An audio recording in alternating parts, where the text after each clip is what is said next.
Oremos. Senhor, nós somos gratos pelo teu amor e pela tua fidelidade, como cantamos, Senhor. Apesar da nossa infidelidade, o Senhor se mantém fiel. Muito obrigado, Deus, pela graça em Cristo Jesus e louvado seja o teu nome. Queremos te pedir agora, Pai, que o Senhor fale aos nossos corações através da tua palavra. A tua palavra que é santa e poderosa, Senhor. É em nome de Jesus que nós oramos. Amém. Nós vamos continuar falando sobre felicidade, porque nossas reflexões são na carta aos Filipenses. Nós estamos falando sobre isso, e uma das teses que eu tenho defendido sobre a felicidade, né, que é diferente da felicidade a qual a nossa cultura muitas vezes tenta nos impor, é que a felicidade é o desenvolvimento da maturidade cristã. Se você de fato deseja ser feliz, dentro da cosmovisão cristã, dentro da prática da cosmovisão cristã, você precisa se aprofundar nisso, na sua espiritualidade, a partir de Cristo Jesus. Ou seja, então, dessa forma, nós experimentamos felicidade ao longo da nossa caminhada, na nossa jornada, que é construída, e essa felicidade, né, que nós experimentamos na nossa jornada, ela é construída através da fidelidade. Através da fidelidade, do nosso amor, do nosso compromisso com Cristo Jesus. Bom, diante dessa grande tese do texto de Filipenses, ou melhor dizendo, da carta aos Filipenses, eu gostaria de convidar você a abrir o seu texto aí em Filipenses capítulo 1, do verso 27 até o capítulo 2, verso 4. Então, se você pode abrir aí neste momento o seu smartphone, está autorizado a isso, abre o seu smartphone aí, é para ler o texto bíblico, tá, gente? Não é para você mandar WhatsApp, não, para a hora do almoço. E você abre aí no texto de Filipenses 1, 27 e marca aí até o 2, 4. Diz o seguinte, a palavra do Senhor. Não importa o que aconteça, exerçam a sua cidadania de maneira digna do Evangelho de Cristo, para que assim, quer eu vá e os veja, quer apenas ouça a seu respeito em minha ausência, fique sabendo que vocês permanecem firmes em um só propósito, lutando, unânimes, pela fé evangélica, sem de forma alguma deixar-se intimidar por aqueles que se opõem a vocês. Para eles, isso é sinal de destruição, mas para vocês, de salvação, e isso da parte de Deus. Pois a vocês foi dado o privilégio de não apenas crer em Cristo, mas também de sofrer por Ele, já que estão passando pelo mesmo combate que me viram enfrentar e agora ouvem que ainda enfrento. 2:1. E se por estarmos em Cristo, nós temos alguma motivação, alguma exortação de amor, alguma comunhão no Espírito, alguma profunda afeição e compaixão, complete a minha alegria, tendo o mesmo modo de pensar, o mesmo amor, um só Espírito e uma só atitude. Nada façam por ambição egoísta ou por vaidade, mas humildemente considerem os outros superiores a si mesmos. Cada um cuide não somente dos seus interesses, mas também dos interesses dos outros. E o texto nos dá o seguinte caminho.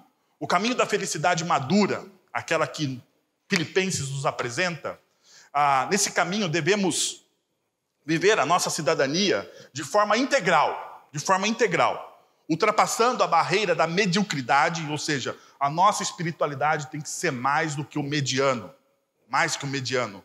Abraçamos o discipulado cristão como um todo e vivemos relacionamentos significativos em Cristo Jesus. Então eu gostaria de mostrar para vocês como a gente faz isso, qual é o caminho que a gente deve traçar para a gente experimentar ou para a gente crescer nessa felicidade madura, vivendo a nossa cidadania de forma integral, ultrapassando as barreiras da mediocridade, abraçando o discipulado cristão como um todo e vivermos relacionamentos significativos em Cristo Jesus. Perceba, a primeira coisa, a minha cidadania deve definir a minha conduta. Olha o texto no versículo 27.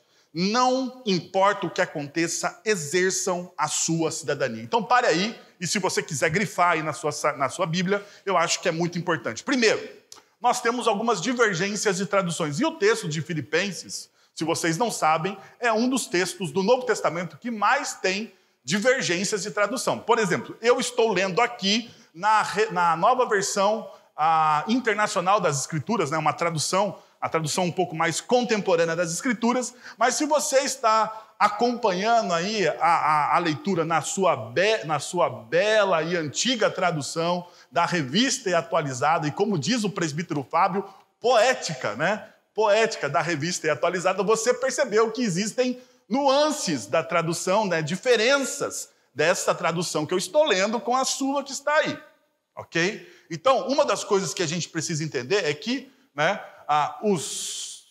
os tradutores das Sagradas Escrituras, eles têm a capacidade, né, ou eles têm a instrumentalidade de harmonizar o texto. Então, tanto na Revista Atualizada, como na NVI, existe essa harmonização do texto, para que nós possamos entender. Por exemplo, veja só, o começo aí do texto de Filipenses, né, no verso 27, ele diz o seguinte: não importa o que aconteça. No grego, isso é uma só palavra. É uma só palavra, e é a palavra monos. Então, essa expressão, não importa o que aconteça, é a palavra monos.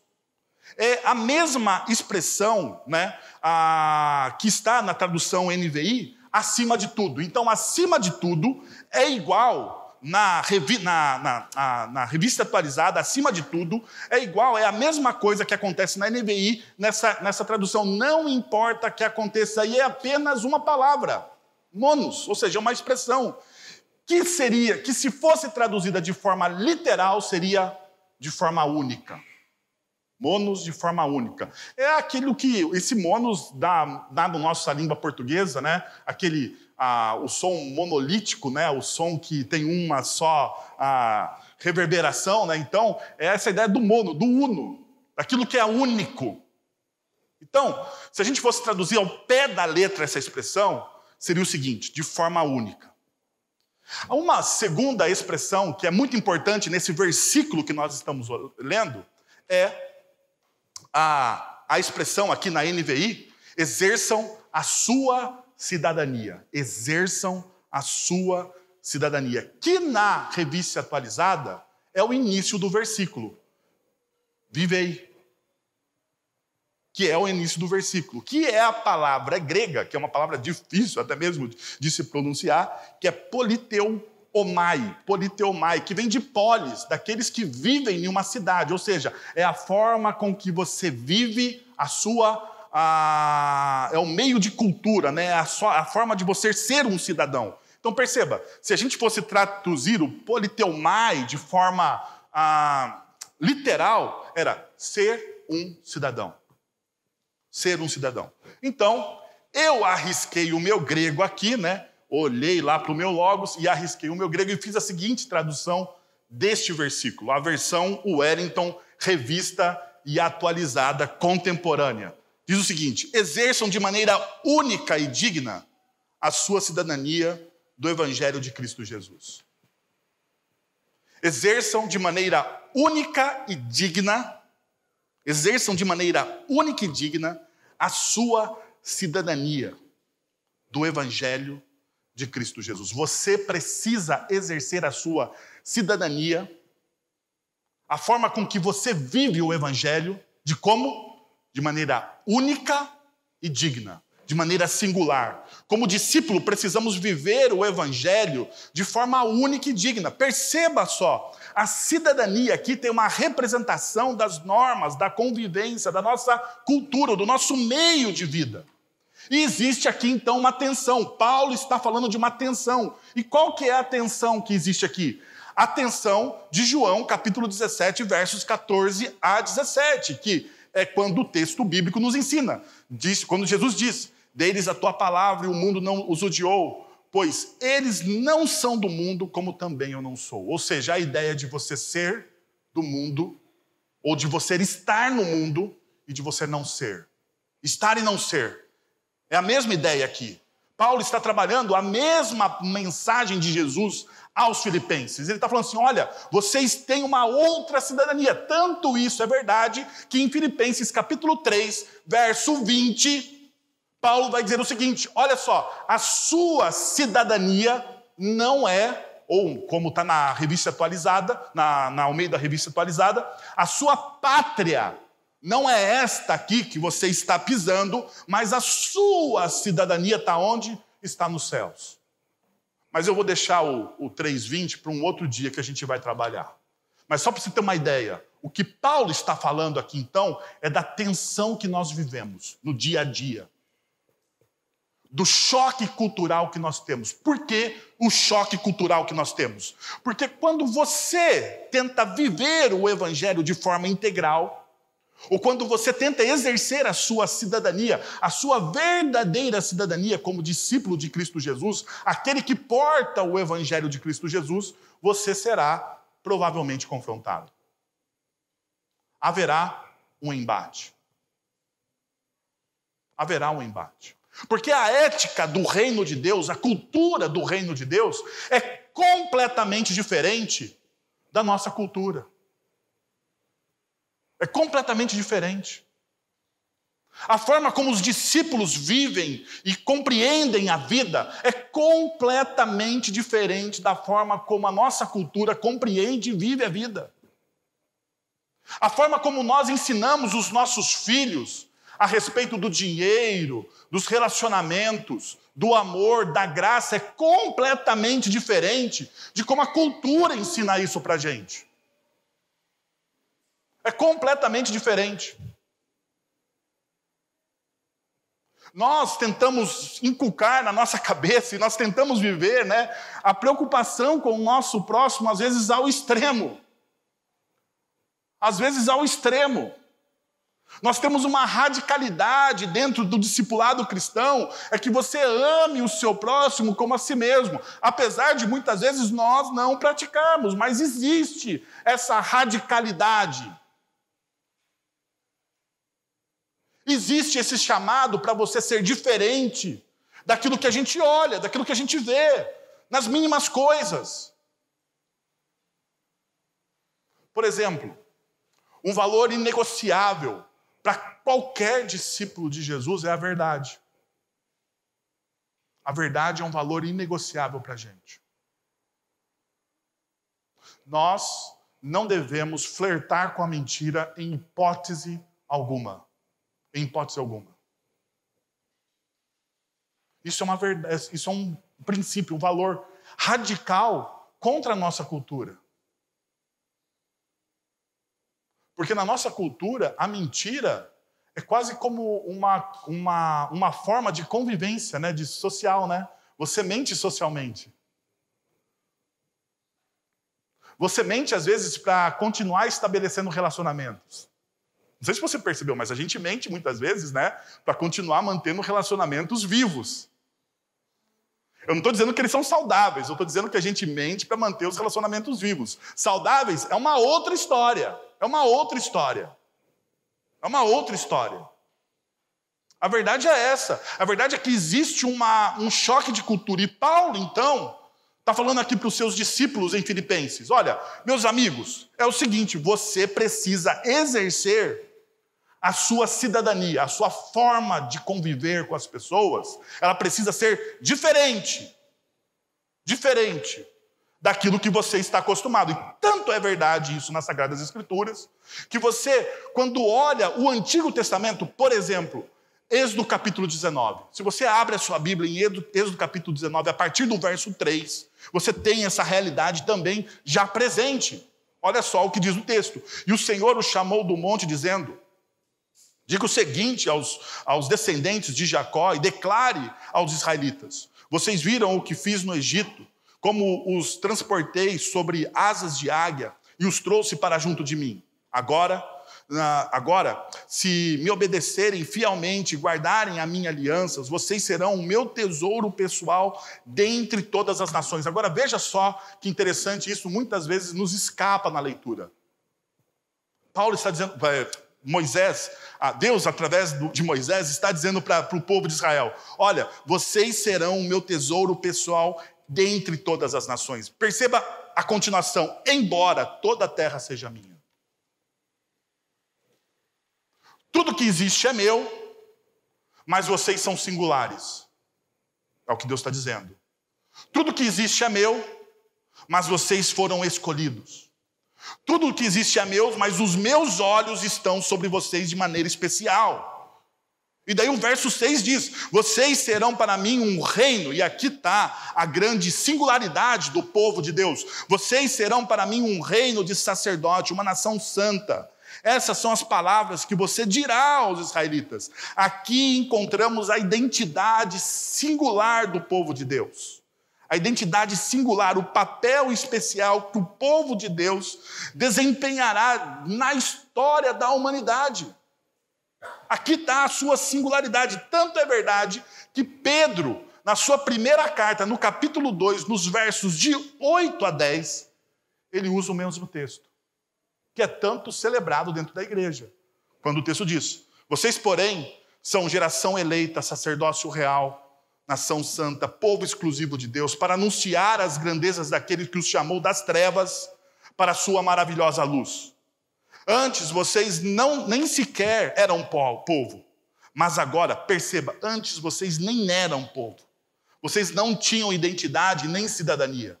Mas agora, através do sacrifício de Cristo Jesus, vocês são o povo de Deus. Não haviam recebido misericórdia, mas agora vocês receberam essa misericórdia. Qual que é a singularidade do povo de Deus?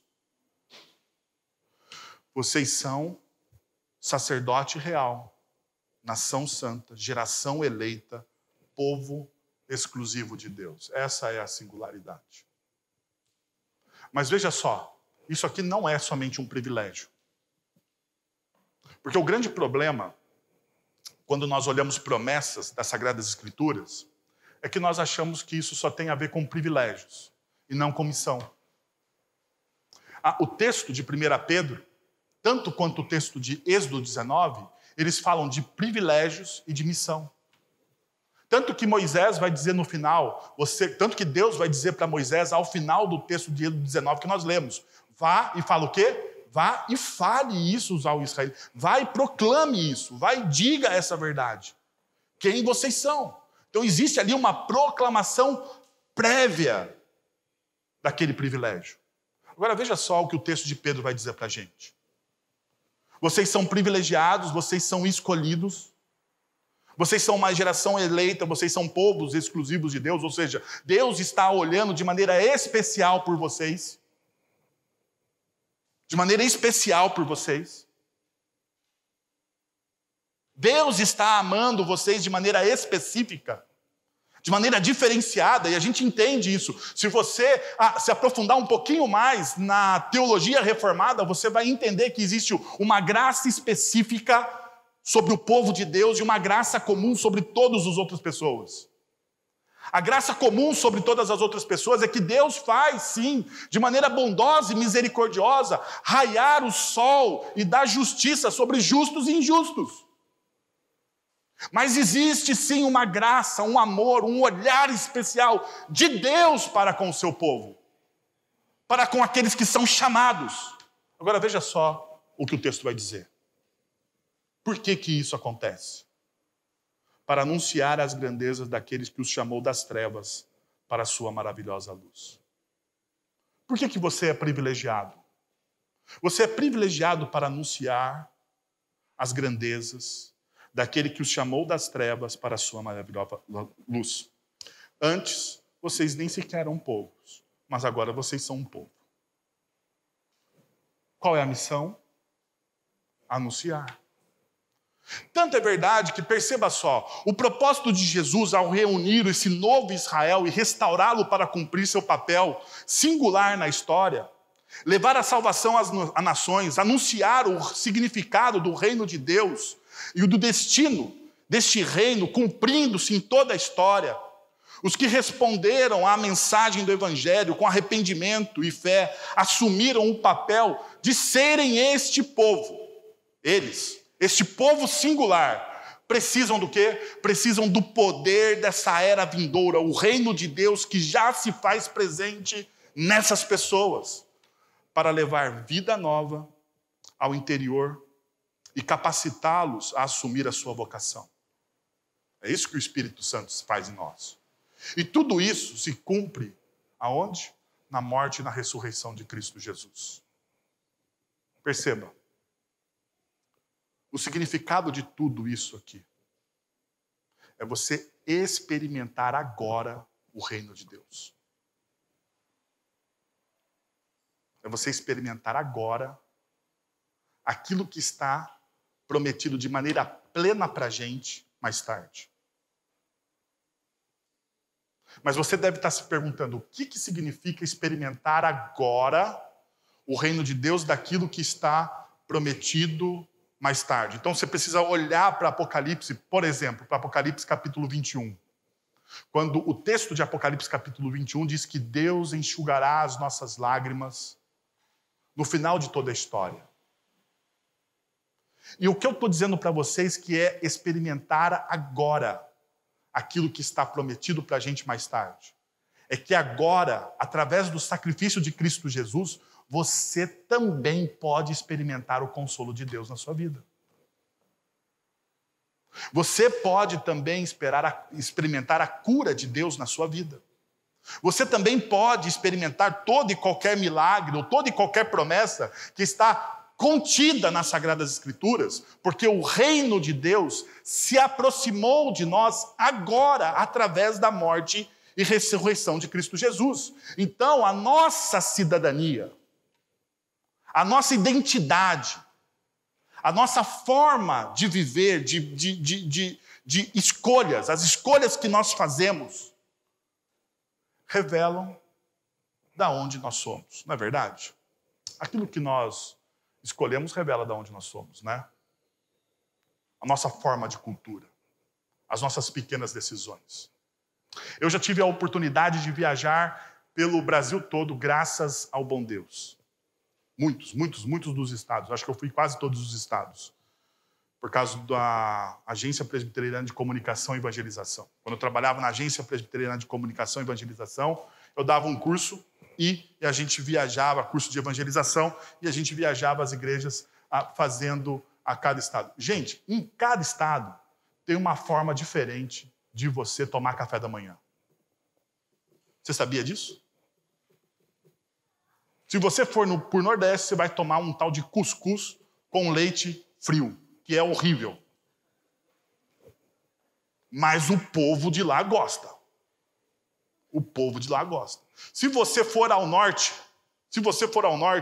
você comerá açaí in natura, que tem gosto de terra. Muito diferente do nosso açaí aqui do Sudeste. Porque o nosso açaí é diferente, não é? A Iana sabe. O nosso açaí aqui é bem diferente do açaí do norte. Aqui o nosso tem gosto de guaraná. O de lá tem gosto de terra. Por quê? Porque eu tenho uma cultura diferente. A minha lembrança emocional do açaí é o nosso aqui do Sudeste, cheio de misturas. Mas o de lá, aquele in natura, tem para mim um gosto bem diferente. A questão é o seguinte, que você é conhecido pelas peculiaridades, pelas pequenas coisas, pelas pequenas diferenças. Isso se chama cidadania. Isso é imprimido em você. E o que eu estou dizendo aqui é o seguinte, o reino de Deus se aproxima de você nessas pequenas coisas. Nessas pequenas coisas. Sabe o que eu tenho grande dificuldade com cristãos? De todos os tipos? É que cristão quer fazer grandes coisas, sabe? O cara quer chegar e fazer, sei lá, né, um grande movimento de evangelização. O cara quer fazer e mudar a história da sua cidade.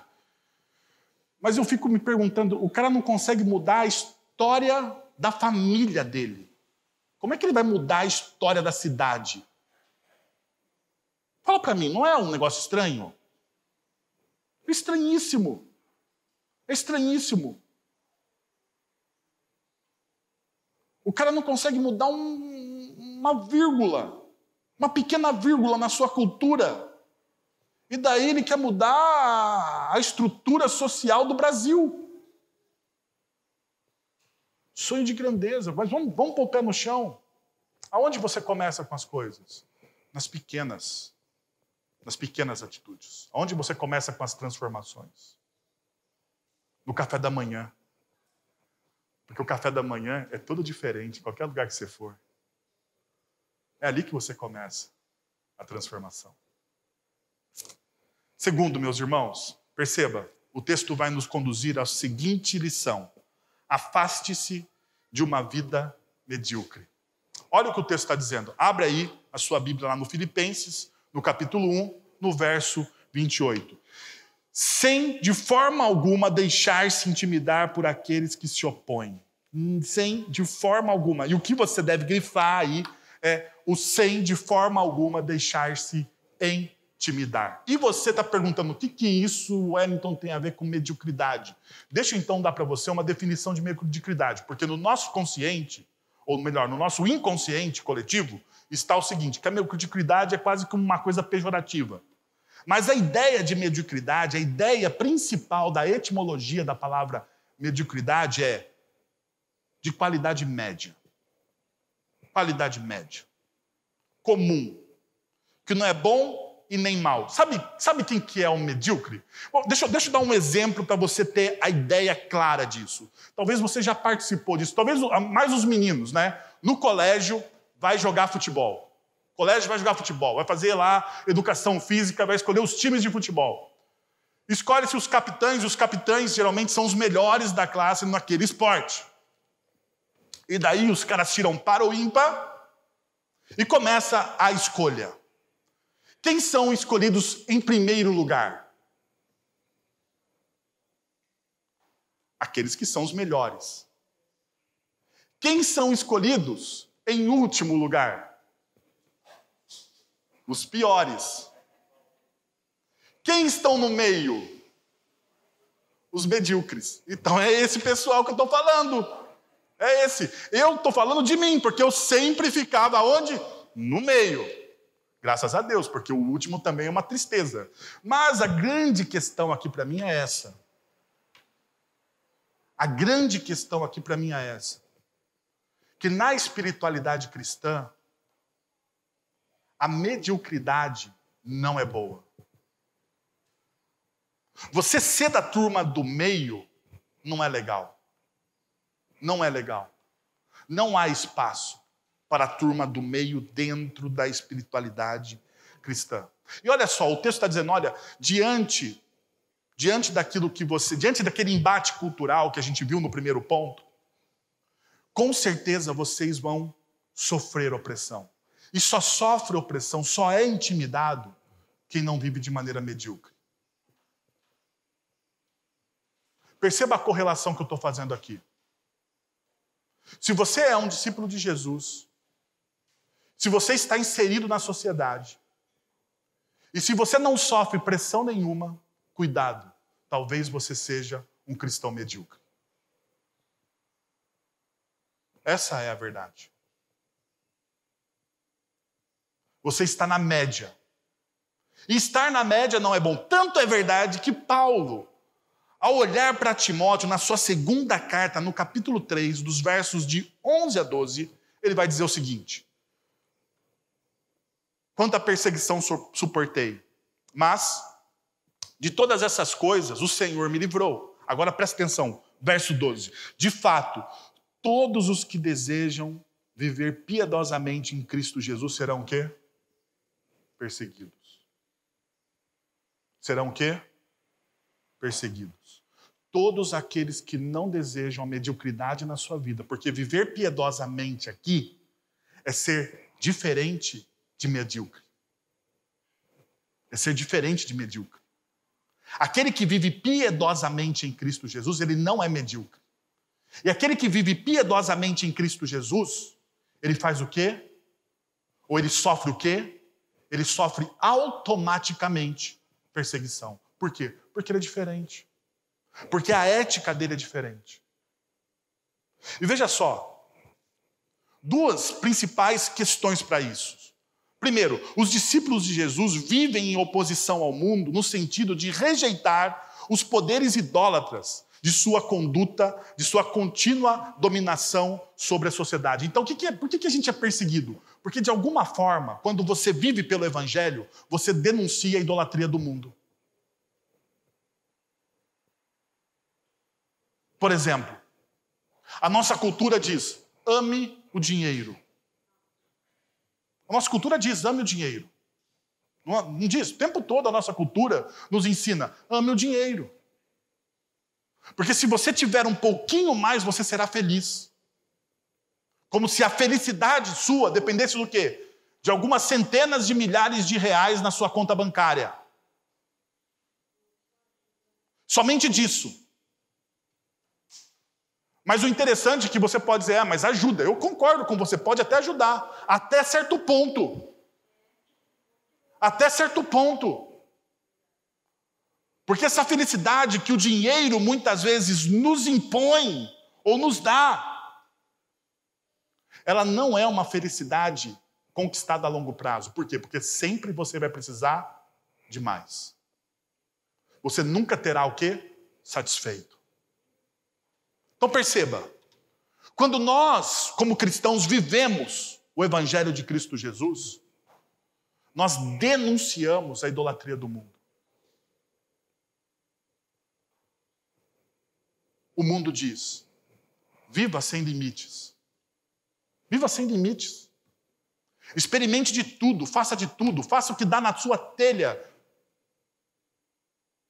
O Evangelho diz, tenha domínio próprio. Uai, você aqui está denunciando um ídolo. Por que o mundo te rejeita? Só por isso. Você denuncia a idolatria deles. Uma segunda questão é que as boas novas suscitarão oposição assim que a igreja desafiar as convicções mais profundas das culturas que a cercam. Isso acontecerá especialmente quando o povo de Deus se envolver profundamente nas instituições da sua cultura. Quando nós começamos a ocupar os espaços culturais com a mentalidade e a visão do reino de Deus, seremos perseguidos. Seremos perseguidos. Seremos perseguidos. Deixa eu te mostrar como isso acontece. Por exemplo, Jesus no Sermão do Monte, ele está dizendo o seguinte, vós sois, ele vai dizer, né? Vós sois o sal da terra, né? Vós sois a luz do mundo. Não é isso que Jesus diz? Jesus diz, vós sois o sal da terra, vós sois a luz do mundo. Pare comigo no texto, vós sois a luz do mundo. E Jesus, então, ele vai dizer assim, olha, vocês são a luz do mundo, e ele vai começar a usar uma figura de linguagem. Ele fala assim, não se pega uma lamparina, não se pega uma lanterna e coloca ela debaixo da mesa. Coloca-se debaixo da mesa a lanterna, a lamparina, o lampião. Daí Jesus vai dizer o quê? Ele vai falar assim, olha, você pega aquilo que é luz e você coloca aonde? Nos lugares mais elevados. Não é isso que ele vai dizer? Para que ilumine toda a sala. É isso que o texto bíblico está dizendo. Olha, vocês são a luz do mundo, então vocês não ficam escondidos. Vocês ocupam o espaço. Vocês precisam ser os melhores naquilo que vocês estão fazendo. Vocês precisam romper a barreira da mediocridade. Vocês precisam ser os melhores daquilo que vocês estão fazendo. Sabe o que me dói? É que na cultura evangélica atual, nós nos tornamos medíocres academicamente.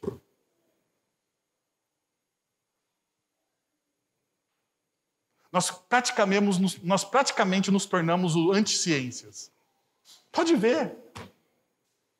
Pode ver.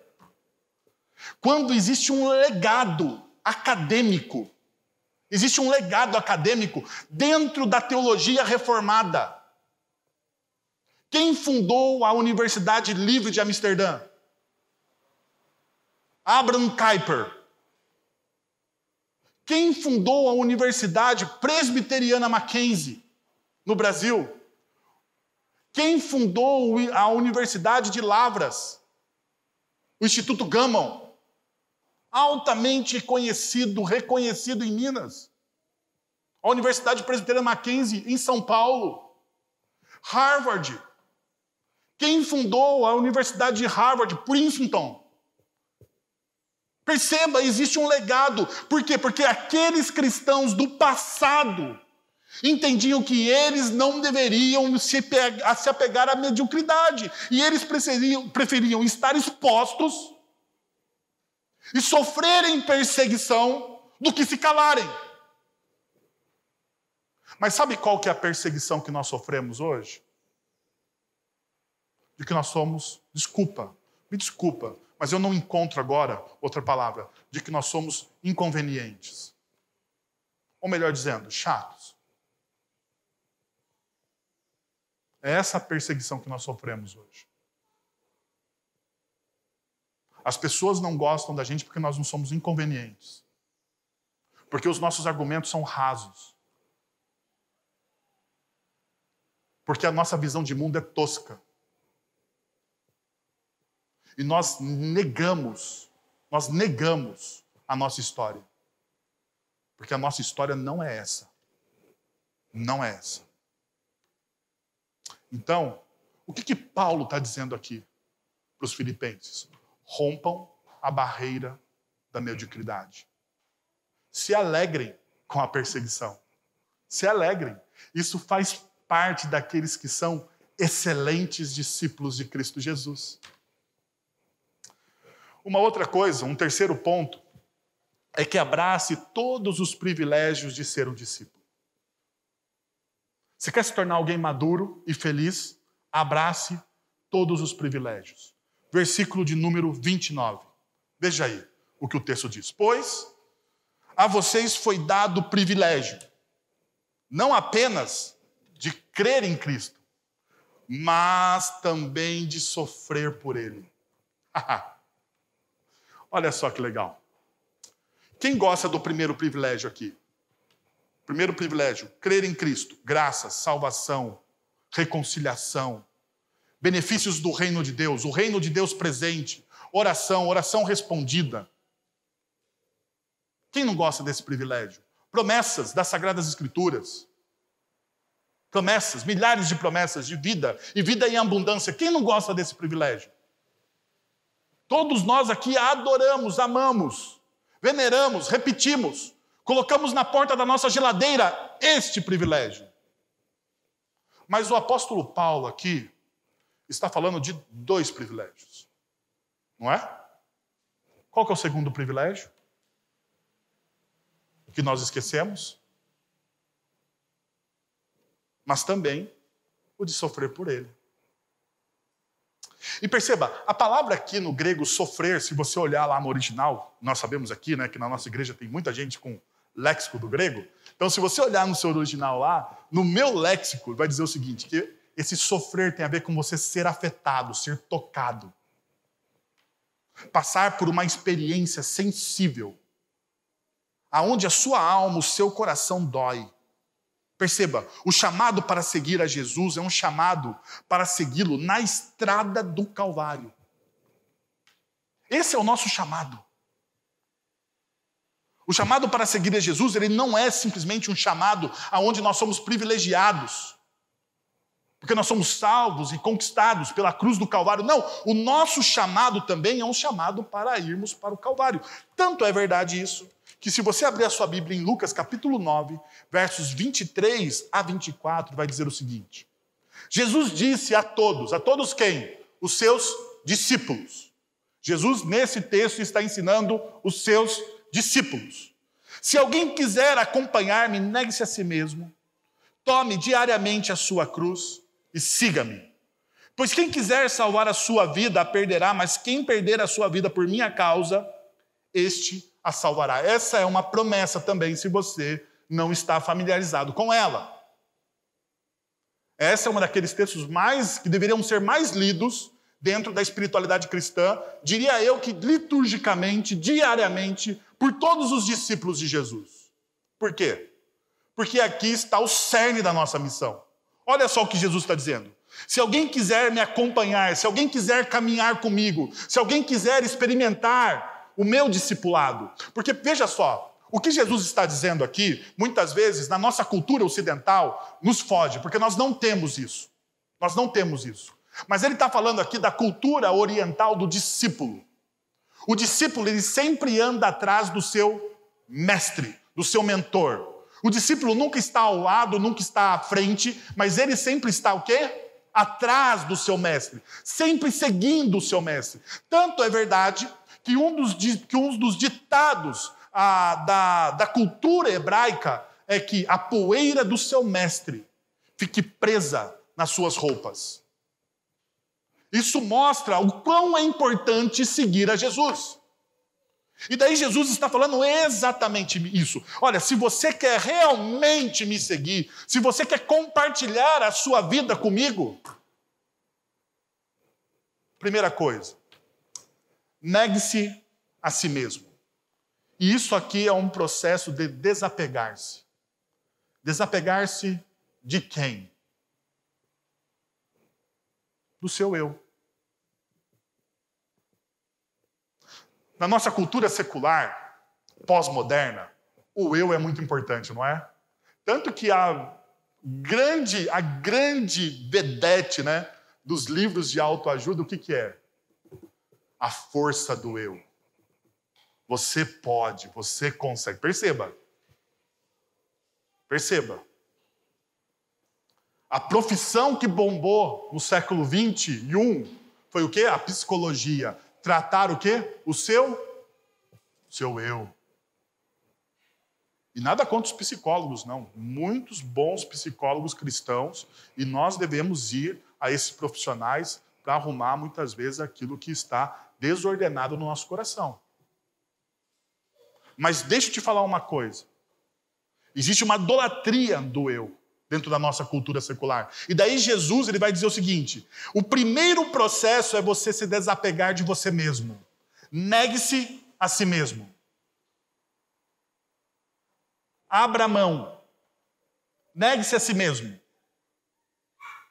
Se você crê que a minha vontade é boa, perfeita e agradável, então você faz o quê? Negue-se a si mesmo e abrace a minha vontade. Se você crê que os meus caminhos são perfeitos, negue-se o seu caminho e abrace o meu caminho. Perceba, muitas vezes nós queremos a boa, perfeita e agradável vontade de Deus, mas que essa boa, perfeita e agradável vontade de Deus não seja a boa, perfeita e agradável vontade de Deus dele, mas seja a minha boa, perfeita e agradável vontade minha, exatamente como eu quero. Mas não é assim que o texto bíblico nos ensina. A vontade é dele, o caminho é dele, os desígnios são deles, a sabedoria é dele. Você precisa então abraçar, e o Jesus está dizendo assim: olha, se você deseja me acompanhar, você negue-se a si mesmo. É um processo de desapegar-se do seu eu. Mas desapegar-se do seu eu, é algo muito difícil, gente. Muito difícil. Muito difícil. Vou falar para vocês, vou contar um pecado para vocês. Vocês não sabem, mas eu sou torcedor. Pecado não, uma virtude. Uma virtude. Eu sou torcedor do Guarani Futebol Clube de Campinas. Eu sou um verdadeiro torcedor. Por quê? Porque meu time é pequeno. Meu time não ganha títulos frequentemente, quando ganha da Série B, quando ganha da Série C. Porque ser torcedor do Palmeiras, ser torcedor do São Paulo, ser torcedor daquele time que a gente nem precisa falar o nome, começa com C, sabe? Vocês sabem qual é, né? Que tem lá... Bom, deixa quieto. É fácil, porque esses times sempre são campeões, sempre ganham. Mas um verdadeiro torcedor torce para aquele time que não tem títulos. Esse cara, de fato, é um torcedor. Então eu tenho uma virtude. Qual é o meu pecado? Eu tenho coleção de camisas do Guarani Futebol Clube. É barato, há vantagem. Há vantagem. Na vida tudo tem vantagem e desvantagens. Na vida tudo tem vantagens e desvantagens. Porém, A pergunta é, você que gosta de algo, como um verdadeiro torcedor de futebol, abre mão da camisa do seu time? Mesmo aquela que não serve mais, porque você engordou. Eu tenho camisa quando eu tinha 14 anos de idade. Não serve mais, mas está lá. Um dia o Arthur vai usar aquela camisa, porque em casa não tem escolha. Não tem escolhas. Escolhas em casa, nesse quesito, não existe. Nós não somos em casa uma sociedade livre. Na minha casa, não. Minha casa, minhas regras. Acabou. A questão é o seguinte: se a gente não consegue muitas vezes desapegar de coisas tão pequenas como esta, quanto mais da nossa vida, planos, desejos, sonhos. E daí Jesus ele fala, olha, então, perceba, tome diariamente. É um exercício o quê? Constante, é um processo. Você toma a sua cruz diariamente. E nós chegamos na última coisa aqui. Eu gostaria que isso você guardasse, se possível, coloque isso no rodapé da sua Bíblia. Cruz aqui. Cruz aqui não é igual a sofrimento. Cruz aqui é igual a missão. Jesus ele tinha uma missão. Ir para a cruz para resgatar toda a humanidade que foi perdida pelo pecado. Essa era a missão de Jesus. Era a missão. Dentro da missão de Jesus havia sofrimento. Mas perceba, o sofrimento está vinculado ao quê? A missão. Então, qual é a missão? A cruz. Então, quando Jesus está olhando para os seus discípulos, ele diz, negue-se a si mesmo, tome diariamente a sua cruz. Ele está falando assim, olha, para você se apegar-se, para você se desapegar do seu eu, isso é um exercício diário e você precisa estar envolvido na missão. Você precisa fazer parte da missão. A nossa missão é completamente, deixa eu dizer aqui para vocês, para você ficar tranquilo, a nossa missão aqui é completamente diferente da missão de Jesus. Completamente diferente da missão de Jesus. Completamente. A missão de Jesus é única. Mas perceba uma verdade, Paulo vai dizer que todos aqueles que fazem parte do corpo de Cristo, eles têm dons e talentos diferentes uns dos outros. Então você também tem uma única missão e você precisa se envolver com isso. Você precisa se envolver com isso. Isso, lógico, perceba, se você é cidadão do reino, se você não quer viver na mediocridade, logo você se envolve com a missão. Perceberam? É uma sequência. Por último, 4. Viva relacionamentos, então, emoldurados em Cristo Jesus. Perceba o que o texto diz, capítulo 2. Chegamos no capítulo 2, graças ao bom Deus. O texto diz o seguinte, se estamos em Cristo, nós temos alguma motivação, alguma exortação de amor, alguma comunhão no Espírito, alguma profunda afeição e compaixão, completem a minha alegria. Tendo o mesmo modo de pensar, o mesmo amor, um só espírito, uma só atitude, uma força, não faça, por ambição egoísta ou por vaidade, mas humildemente considerem os outros superiores a si mesmo. Cada um cuide não somente dos seus interesses, mas também dos interesses dos outros. Perceba uma coisa, no versículo 1, você tem aquilo que nós chamamos das afirmações de quem o discípulo é e faz. Você poderia ler assim o versículo 1. Se por estarmos em Cristo, nós temos alguma motivação. Se por estarmos em Cristo, nós temos alguma exortação de amor. Se por estarmos em Cristo, nós temos alguma comunhão no Espírito. Se por estarmos em Cristo, nós temos alguma profunda afeição e compaixão. Tudo isso são as afirmações de quem os discípulos, ou de quem o discípulo é. Como que o discípulo constrói os seus relacionamentos? Paulo está dizendo aqui, como que o discípulo constrói os seus relacionamentos? A partir de quem? Em Cristo. Estamos em Cristo, estamos em Cristo, estamos em Cristo, estamos em Cristo. Então nós poderíamos também ler da seguinte forma: por estar em Cristo, por estarmos em Cristo Jesus, temos comunhão no Espírito.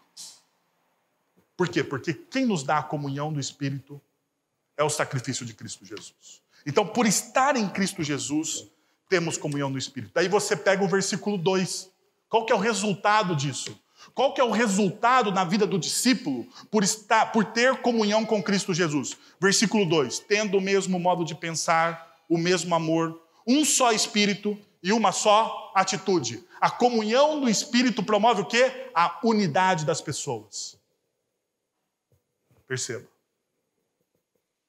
Por estarmos em Cristo Jesus, nós temos comunhão com o Espírito. E por termos comunhão com o Espírito, nós temos um modo de pensar, o mesmo amor, um só Espírito e uma só atitude. Veja o seguinte, por estarmos em Cristo Jesus, nós temos a motivação correta. Porque Paulo vai dizer, olha, por estarmos em Cristo, nós temos alguma motivação. E eu coloquei aqui um adendo a mais na minha tradução. Por estarmos em Cristo Jesus, nós temos o quê? A motivação correta. Verso 3, olha só. Não façam nada por ambição egoísta ou vaidade. Motivação correta. Se você tem a motivação correta, você não está fazendo as coisas na sua vida por ambição egoísta ou por vaidade, mas humildemente considerando os outros superiores a si mesmos. Veja só. Por você estar em Cristo Jesus, temos profunda afeição e compaixão, hospitalidade. Profunda afeição e compaixão, ou seja, nós nos tornamos pessoas hospitaleiras, ou seja, versículo 4, cada um cuide não somente dos seus interesses, mas também dos interesses dos outros. Hospitalidade. Hospitalidade não é só saber receber pessoas em casa. Hospitalidade é saber receber pessoas no seu coração. Cuidar de pessoas no seu coração. Agora, por último.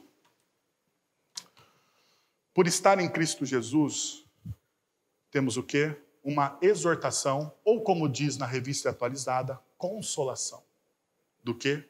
De amor. Aonde está a consolação de amor? No único imperativo que tem no texto do capítulo 2 que nós lemos. Complete a minha alegria. Qual é a consolação e a exortação de amor? Eu não ter uma vida autocentrada, mas eu ter uma vida outrocentrada. Como é que eu expresso amor? Sabe, uma coisa que nessa sociedade que nós vivemos, nessa cultura pós-moderna tão politicamente correta, a gente fala tanto de empatia, a gente fala tanto de tolerância, a gente fala tanto de... do que mais? A gente fala de amar as pessoas, de compreender as pessoas. Não, a gente fala isso, não é? É um discurso assim, a sociedade politicamente correta, ela fala tanto de amor, tanto de respeitar as diferenças, mas perceba uma coisa, a sociedade ao qual nós estamos inseridos, ela fala de respeito, de tolerância, de tudo isso, mas a sociedade nossa está toda fragmentada. Está toda fragmentada. Já perceberam como nós estamos todos fragmentados? Todos fragmentados? Veja só essa ideologia de gênero. Eu tenho um profundo respeito por todos. Mas veja só a ideologia de gênero. Olha a complicação que a ideologia de gênero criou no coração humano. Porque você tem uma infinidade. A sigla, começou com LGBT. Daí LGBTQI. Agora é LGBT, se eu não me engano, me desculpe se eu tiver um lápis aqui, mas é LGBTQIA+. Caramba! E sabe por que o mais? Porque pode ter uma infinidade de gêneros que talvez a sigla agora não comporte mais. Porque, afinal de contas, teremos aí o alfabeto inteiro nesse LGBT. Mas olha qual que é o problema. Nós paramos de nos olhar como seres humanos. A fragmentação retirou a nossa unidade. Você fragmentou. Então você entende agora que existem pessoas diferentes de você. Ok, mas aonde está a nossa unidade como seres humanos? Onde está a nossa irmandade, a nossa compreensão, a nossa tolerância para aquele que pensa diferente? Nós vivemos uma cultura de cancelamento, você não pode falar absolutamente nada. Nada. Que você é cancelado, que você é excluído. Você perde a sua humanidade. Nós perdemos, nessa cultura da tolerância, nós perdemos a nossa humanidade. A nossa humanidade foi barrida para debaixo do tapete. O gênero é humano, com as nossas diferenças. E ponto. E ponto. Agora veja só. Paulo vai dizer o seguinte.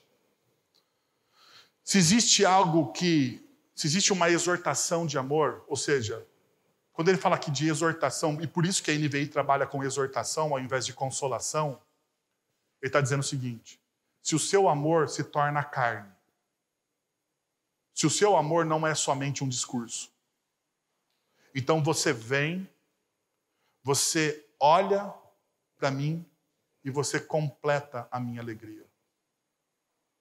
Sabe qual que é o grande problema que nós temos? É que nós não conseguimos olhar para o outro e completar a alegria do outro. Veja só, por que as pessoas se casam? Esses dias eu fiz uns discipulados aí com alguns casais. E eu perguntei para ele, por que você está se casando aí? Por que você está se casando? Por que você vai se casar? Quem está namorando, presta atenção agora, porque vai que aprende. Né? Vai que aprende. Por que você está se casando? A maioria esmagadora, eu estou casando para ser feliz. Quem quer ser feliz? O eu. E daí tem um cara chamado Walter Trobot.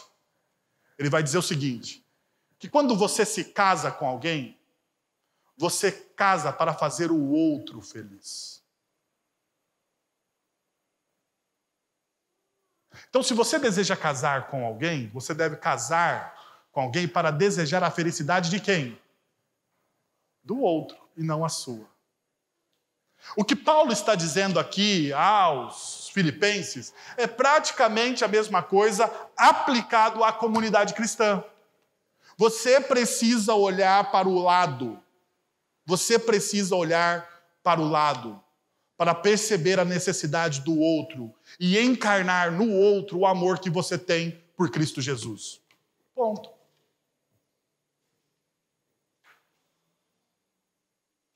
É isso que você precisa fazer.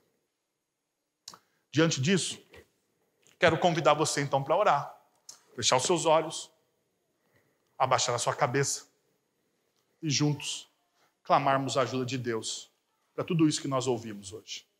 Senhor, nós precisamos da Tua graça e da Tua misericórdia, Pai.